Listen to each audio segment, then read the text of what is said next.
The Portland Police Union has filed two proposed city ballot measures focusing on safety and the drug crisis. Portland Police Association President Aaron Schmautz says the measures would work together to increase the number of officers on patrol, create 24-hour detox centers, and enhance nonviolent street response. He also says the measures aim to strengthen accountability, not just for the police bureau, but also for the city's Police Accountability Commission. He says the commission, as it exists, may not be living up to the expectations of the community.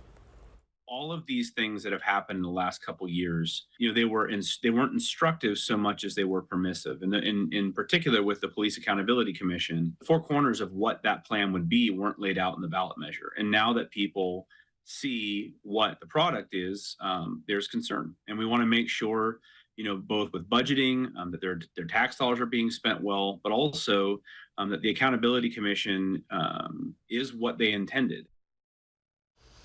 The police union says the city of Portland's legal department is in the process of assigning ballot titles and summaries of the measures. The next step is signature gathering before they can qualify for the November ballot.